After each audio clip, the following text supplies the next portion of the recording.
ఏ స్నేహము కావాలని ఇన్నాళ్ళుగా తెలియలేదు.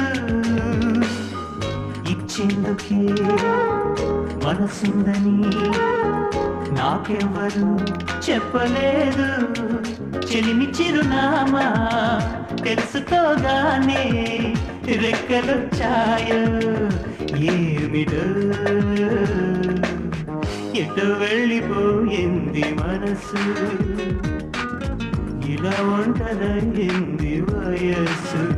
ఓ చల్లగాలి అతుకి తీసి కబురియలేవా ఏ భయందో, ఏ భయం